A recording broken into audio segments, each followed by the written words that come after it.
Olá, que bom recebê-lo nesse tempo de culto. É momento de estar com Deus, Pai, Filho e Espírito Santo. Oportunidade de buscar sua presença. Deus não está limitado por espaço ou por tempo. Ele está em todo lugar, o tempo todo. Ele está com você agora, aí na sua casa. Você pode participar, pode interagir pelo chat e enviar seus motivos de oração. Durante a semana vamos interceder por cada um deles. Acompanhe também nossos cultos aqui pelo YouTube, compartilhe nossos conteúdos. Você pode participar também presencialmente, todos os domingos às 9 horas e às 19 horas. Nos próximos minutos, deixe Jesus falar ao seu coração. Deus deseja guiar sua vida, transformar o seu coração. Aliás, como está o seu coração? Como está a sua vida? Você está cansado, ferido, talvez amargurado, triste ou alegre, animado? O Salmo 26 faz um pedido corajoso. Ele diz: sonda-me, Senhor, e prova-me. Examina o meu coração e a minha mente. Você tem feito esse pedido a Deus? Os olhos de Deus podem desvendar os segredos mais profundos e as nossas verdades mais escondidas. Nossos sentimentos, às vezes confusos, são discernidos pelo olhar de Deus. Nada escapa a esse olhar profundo e amoroso de Deus.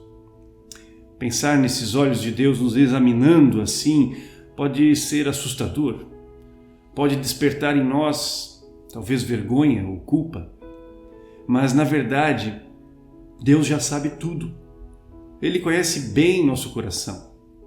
Quando Ele sonda, quando Ele percebe, quando Ele vê, na verdade Ele traz à luz aquilo que nós somos. Quando Deus enxerga, na verdade Ele nos faz enxergar aquilo que Ele está vendo. Ele nos mostra nossas reais motivações, nossos impulsos, por vezes egoístas, mesquinhos.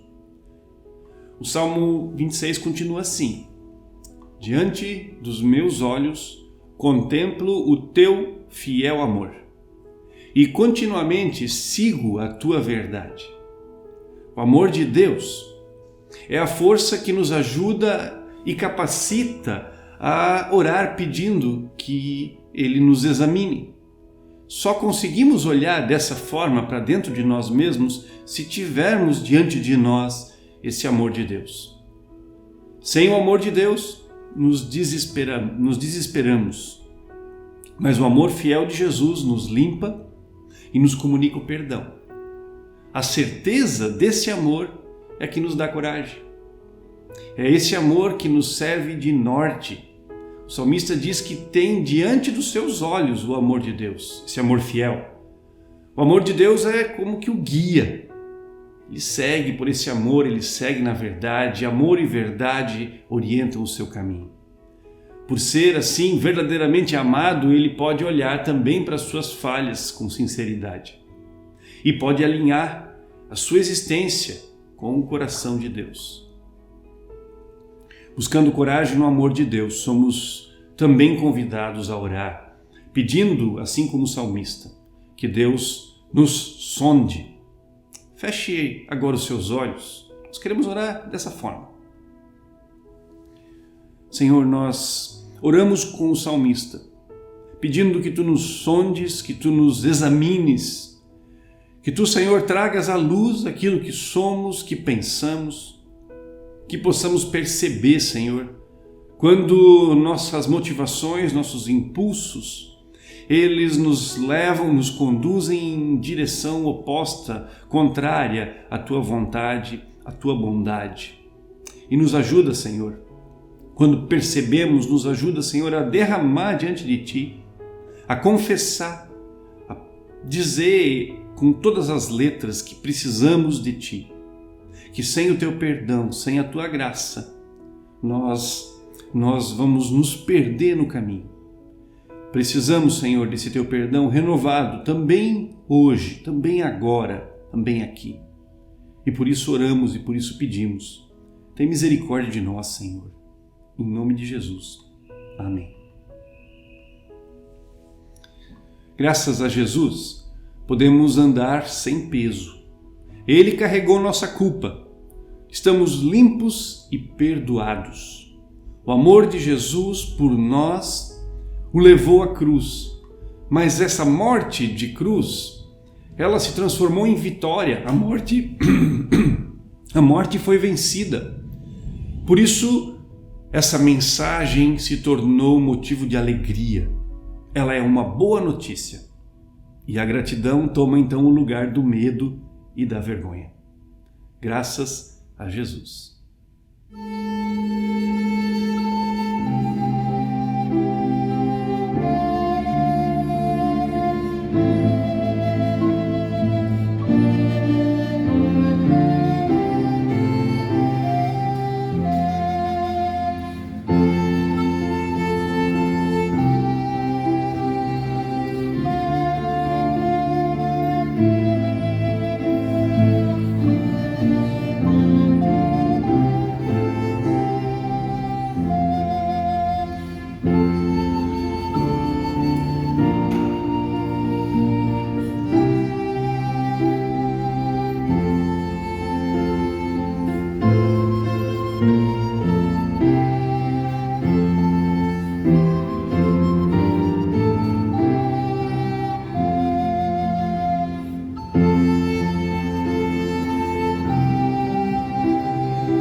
Viver o amor nem sempre é fácil. Amar é um exercício constante. É fácil amar os que são simpáticos, os que nos fazem o bem, mas é difícil amar o inimigo, aquele que me fere, que me rejeita. Muitas vezes nos deparamos com situações difíceis e com pessoas ou sistemas que nos oprimem, que nos fazem cair. É assim nesse mundo.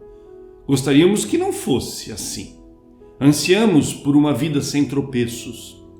Nosso desejo é que sejamos poupados desses percalços e possamos caminhar numa estrada plana, sem pedras. No entanto, Jesus disse que nesse mundo passaríamos por aflições. Em Lucas, no capítulo 17, lemos o seguinte: Jesus disse aos seus discípulos: é inevitável que aconteçam coisas que levem o povo a tropeçar, mas ai da pessoa por meio de quem elas acontecem. Seria melhor que ela fosse lançada no mar com uma pedra de moinho amarrada no pescoço do que levar um desses pequeninos a pecar. Tomem cuidado. Se o seu irmão pecar, repreenda-o, e se ele se arrepender, perdoe-lhe. Se pecar contra você 7 vezes no dia e 7 vezes voltar a você e disser: estou arrependido, perdoa-lhe. Os apóstolos disseram ao Senhor: aumenta a nossa fé. É inevitável que aconteçam coisas que levem as pessoas a tropeçar. São palavras de Jesus. Ele diz que é impossível. Nesse mundo, essa é a triste realidade. Jesus não tenta amenizar, ele não nos ilude. a vinda dele, a presença dele entre nós, a sua mensagem, o seu amor, o seu ensino não transformaram automaticamente o mundo. Ele mesmo disse que a mensagem do reino de Deus precisa ser plantada e precisa crescer e dar frutos. As pessoas continuam marcadas pelo pecado. Jesus pagou a pena, sim, por nossas faltas, mas não tirou de nós a capacidade de escolha e a possibilidade de fazermos o mal. Recebemos, sim, a certeza do perdão de Deus, mas ainda lutamos com as forças do pecado em nós. Temos a sua presença amorosa, que nos auxilia no caminho, mas ainda existem muitas pedras nesse trajeto. Quantas coisas nesse mundo estão desordenadas? Quantas vezes sofremos por causa do nosso pecado e do pecado de outros? A palavra aqui traduzida como levar a tropeçar faz referência ao uso de armadilha para capturar um animal, por exemplo. Uma arapuca.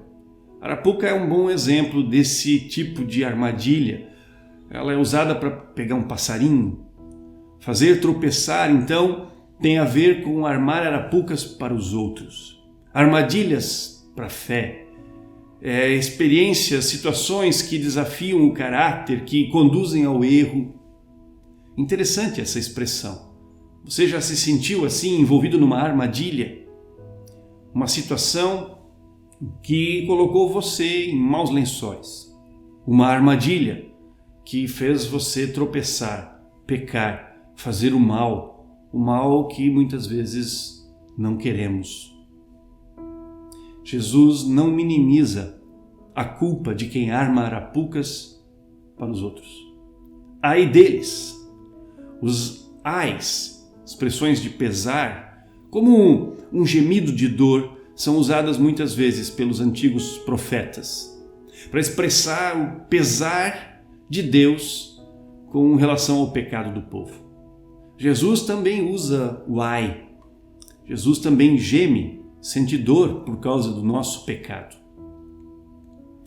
Quem oferece drogas ilícitas, por exemplo, está causando tropeço?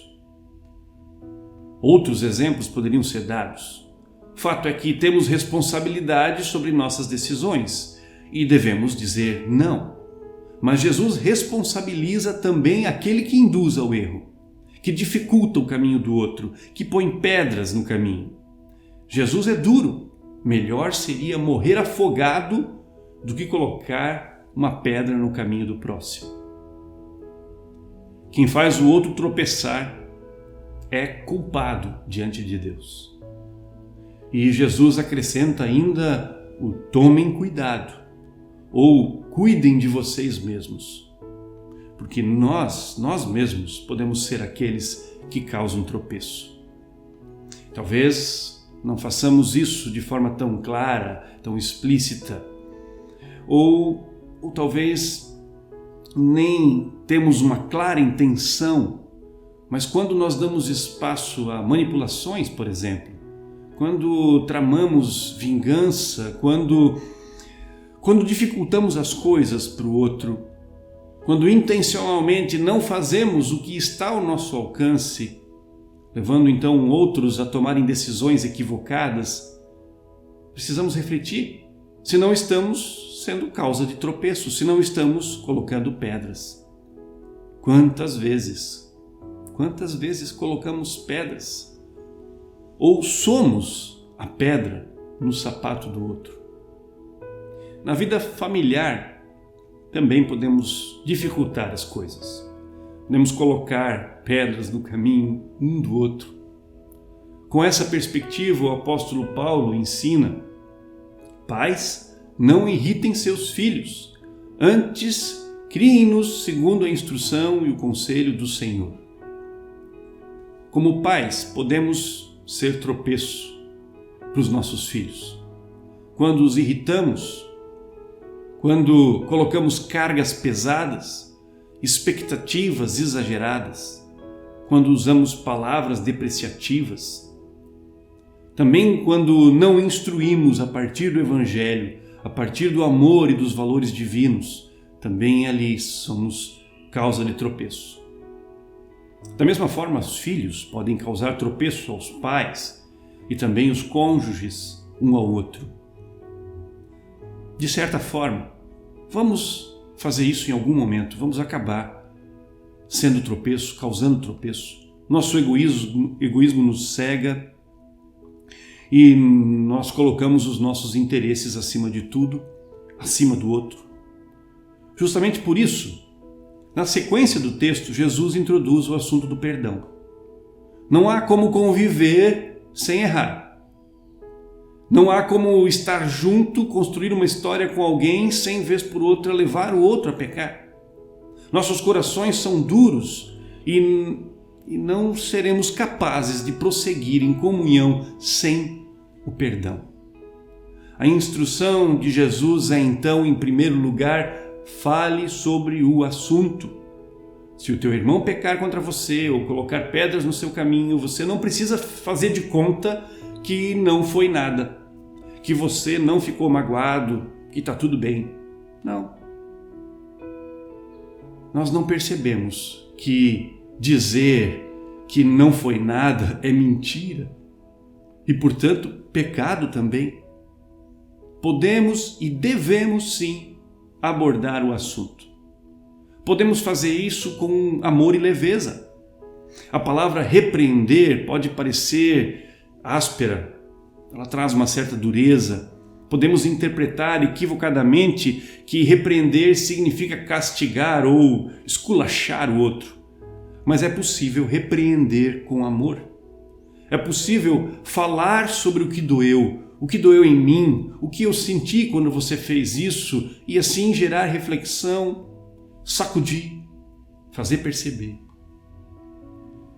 Se a pessoa se arrepende, se ela compreende que fez o mal ou que gerou um tropeço, se reconhece a sua culpa, então somos chamados a perdoar. Arrependimento é mudança de mente. Quando percebemos o que nossos atos geram, podemos mudar nossa forma de pensar a respeito, podemos exercitar um novo caminho. Quando falamos sobre o assunto, abrimos então caminho para o arrependimento e também para o perdão. O perdão, por sua vez, é abrir mão, deixar sair do nosso poder, da nossa posse, liberar da obrigação de pagar, de restituir, de consertar. Nós gostamos da ideia de um perdão condicionado. Se o outro se arrepende, então a gente perdoa, e como arrependimento é mudança de mente, então o outro não vai mais fazer aquilo errado, então está tudo resolvido. Mas mudar nossas atitudes, muitas vezes arraigadas, apegadas profundamente ao nosso ser, não é tão fácil, tão automático. Precisamos praticar os novos caminhos. E quando então o outro comete de novo o mesmo erro com a gente? Jesus acrescenta: se pecar 7 vezes no mesmo dia, 7 vezes o mesmo erro, no mesmo dia, e se voltar dizendo que está arrependido, então eu devo perdoar? Difícil. Jesus não nos dá margem para sermos juízes do arrependimento do outro. Se ele diz que está arrependido, eu sou chamado a perdoar. Perdão, por isso, também precisa ser praticado, treinado, exercitado. O perdão não faz desaparecer a ofensa, não funciona como um pano quente que abafa a situação. Muitas vezes o processo de cura pode ser demorado e as cicatrizes ficam. As relações humanas são complicadíssimas, mas o ensino de Jesus não pode ser ignorado. Quem faz tropeçar, melhor que morresse afogado, mas você e eu somos chamados a perdoá-lo quando é contra nós a falta. O exercício do perdão é indispensável na nossa vida, é indispensável especialmente no convívio familiar.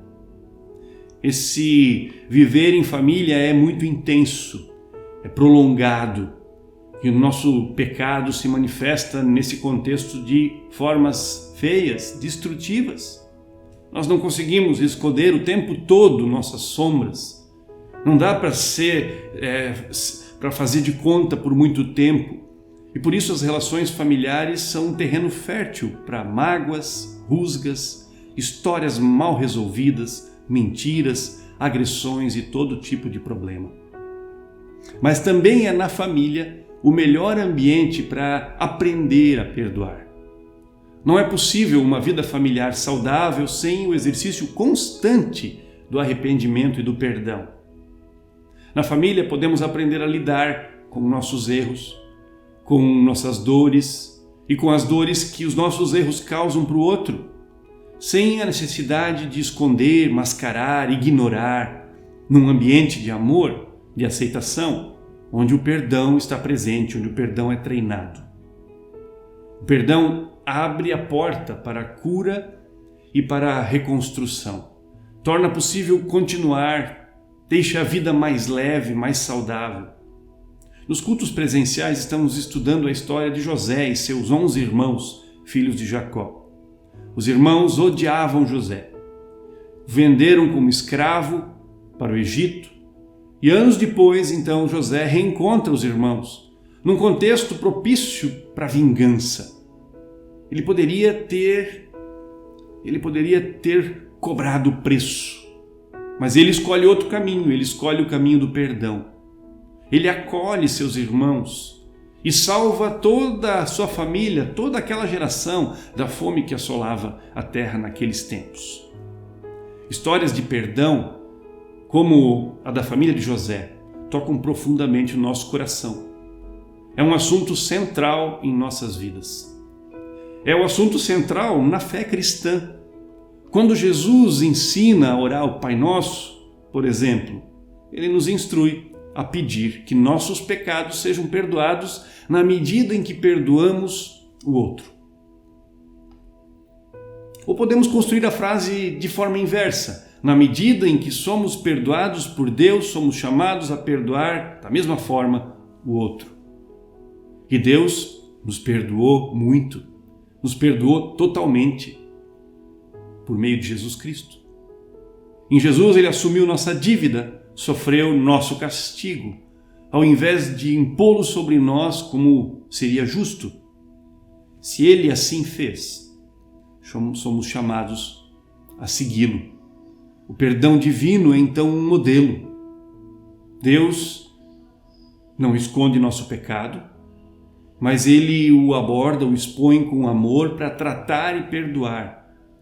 Ele mesmo se oferece como cura, com seu amor e seu sangue derramado na cruz. Jesus é o perdão de Deus encarnado.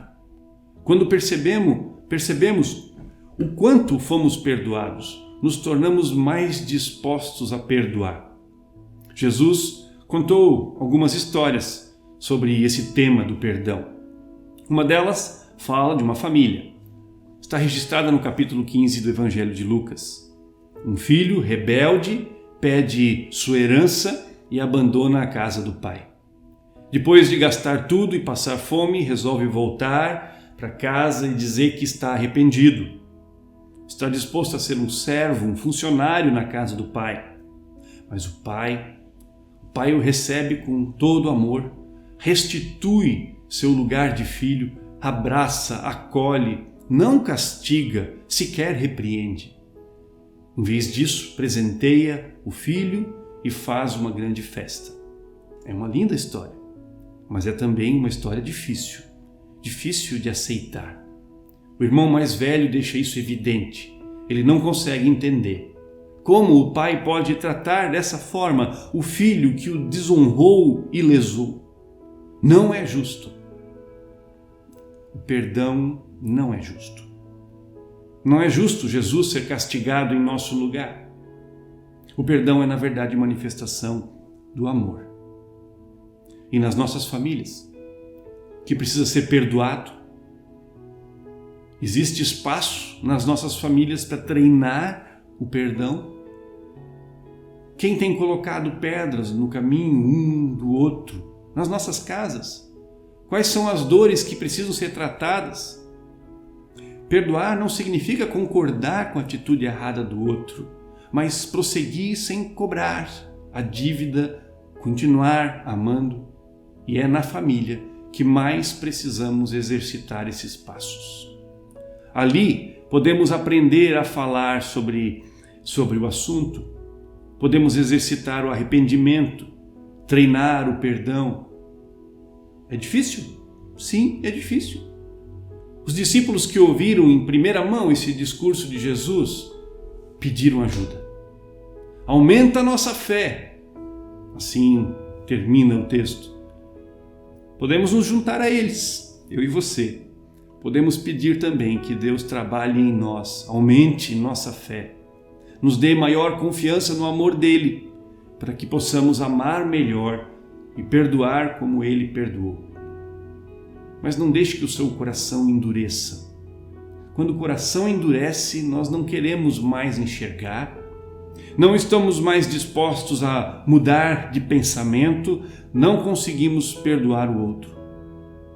Realmente precisamos de muita fé. Quando experimentamos o perdão de Deus por meio de Jesus Cristo, nosso coração vai sendo transformado, amolecido. Nos tornamos mais e mais conscientes de nossas fraquezas e do quanto somos perdoados por Deus. E quanto mais nos sentimos perdoados e aceitos por Deus, mais cresce também a nossa capacidade de perdoar o outro. Quando seguimos a Cristo, nós entramos, fazemos parte, ingressamos na escola da fé e do perdão. A cada passo, nossa confiança no amor de Jesus cresce e melhor nós conseguimos perdoar. Paramos de contabilizar as faltas dos outros, desistimos de exigir e ainda que seja necessário perdoar 7 vezes no mesmo dia, nós vamos andar nesse caminho, porque esse é o caminho proposto por Jesus. Eu preciso que minha fé seja aumentada. Preciso confiar mais em Jesus. Confiar que Ele cuida de mim, que Ele pode cuidar do outro. Preciso seguir Jesus nessa escola do perdão. E você? Está disposto a seguir nessa escola de Jesus? Deus nos conduza. Deus nos ensine a cada dia. Vamos orar? Senhor, nós colocamos diante de Ti nossos corações, que muitas vezes endurecem por causa das dificuldades, das dores desse mundo. Precisamos, Senhor, do Teu amor, do Teu perdão que nos ensina a perdoar. Precisamos, Senhor, ser amolecidos, precisamos perceber e enxergar nossas próprias falhas para que sejamos também amáveis e perdoadores com os outros. Abre nossos olhos e nos ajuda, Senhor, renova a nossa fé, aumenta a nossa fé, para que possamos perdoar. A começar por nossas casas, por nossas famílias, aqueles que estão mais próximos de nós, que amamos tanto, mas que ao mesmo tempo tantas vezes machucamos. Senhor, tem piedade de nós e nos impulsiona nesse caminho, nos ajuda. Por Cristo Jesus é que oramos. Amém.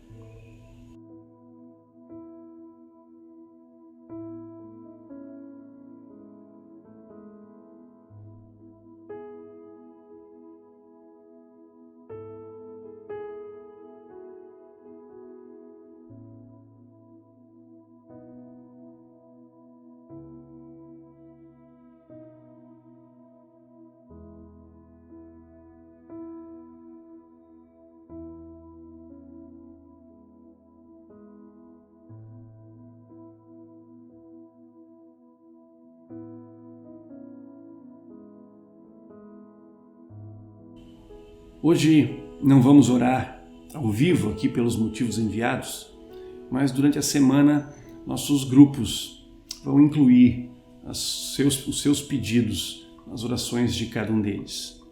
Que Deus conceda a você um excelente dia e uma semana abençoada.